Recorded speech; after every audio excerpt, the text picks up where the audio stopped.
everyone, I'm Ian. And dang it, I really want to buy this console, but there's no dumb reason that will either make it really awesome or be the downfall. Like the Wii. Console gimmicks. The best scam to make people buy your console, or how to make it fail. There are many examples of good and bad console gimmicks, and I'd like to talk about a few of those examples of console gimmicks. Now, I won't be talking about the Wii, because it's the one that everybody has talked about over and over again for console gimmicks. And, from now on, if I talk about it, I will be shot. I will also be giving every one of these gimmicks a rating out of 5. Up first is the Xbox Kinect. The Kinect was a camera that allowed your body to become the controller for games like Kinect Adventures and Just Dance. The Kinect sounds great as a controller. I mean, you get to control a game with yourself.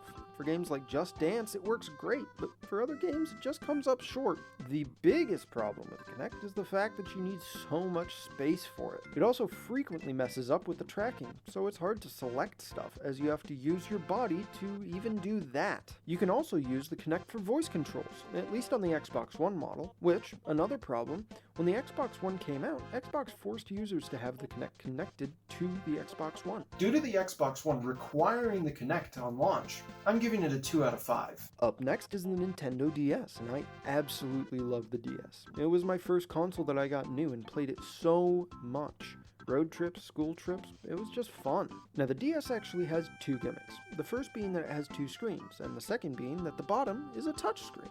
With the DS having 2 screens, you would think that there would be lots of games that didn't need it shoveled onto the system. And there are some of those, but there's lots of games that use it perfectly. Many games will use one of the screens as a map or an inventory, which is a very good use of the screen. I mean, why not use separate screens for those instead of taking up screen space with it?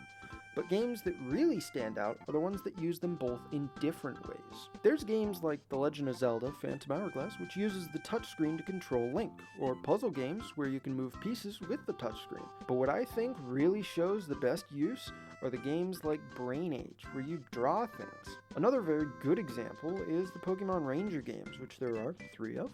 In these games, you use the stylus to circle around a Pokemon and capture them. And these are the games that really stand out. Games that you couldn't do on any other system. Because of nostalgia and replayability, I'm giving the DS a 4 out of 5. Not perfect, but almost there. Now I'd like to talk about one of the worst consoles to use a gimmick of all time. The Virtual Boy. In the 90s, Nintendo tried to jump on the 3D craze? I don't really know what to call it. 3D media comes and goes every 20 to 30 years, from the 60s to the 90s to the 2010s, and it just keeps getting better. This isn't that. The Virtual Boy's original concept was to have full stereoscopic and color screen. They gave up on the color, except for 2 of them. The Virtual Boy has 2 32-bit black and red screens. Unless you consider the black is just blank screen, then it only has 1 color. But at least it's the color of Mario. Mostly. The Virtual Boy was very underwhelming, as it didn't live up to its original design.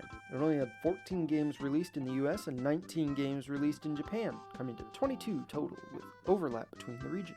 Many found it far too expensive to end up with boring games that gave you headaches. Fun. Bad console, 1 out of 5. The final gimmick is Atari, the company, and any console that they have made. Atari 2600, grandfather of most games. Shit controller, in part caused the video game crash of the 80s. Atari 5200, essentially an Atari computer that could only play games. It got 2 controllers, a joystick with a number pad for some reason, and a trackball the size of Rhode Island. It also wasn't the successor to the 2600, as the 2600 was still being sold through the 5200's lifetime. It was more the pro model to the 2600 that couldn't play any 2600 games. Atari 7800, a true successor to the 2600 and 5200. And it's backwards compatible. It was also delayed for 2 years due to poor sales of the 5200 and was only produced for 4 years. And the games on it were very slowly released and extremely underwhelming. Atari Lynx, the first handheld console released with a color screen, fairly popular, with the Lynx 2 released with a backlit screen. You would think it would be good, but no.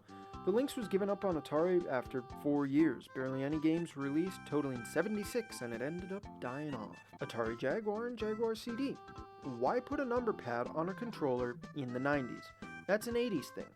It truly shows that Atari didn't know what they were doing when it came to their new system. Atari tried to make a 64-bit console way too early, with other companies still doing 16 and 32-bit consoles, and it released at $249.99, With inflation, that's about $515 today. Way more expensive than Nintendo or Sega. Only 50 games were released for it, with such winners as Breakout 2000, Missile Command, and Super Burnout. The Jaguar's attachment, called the Jaguar CD, made the Jaguar look like a toilet. It flopped too, with 13 very underwhelming games released. Atari had so many consoles that flopped, but what they had that didn't flop is computers.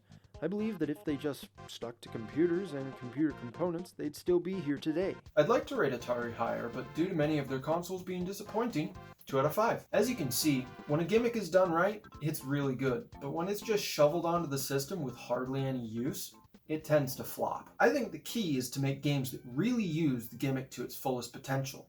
Like the Wii!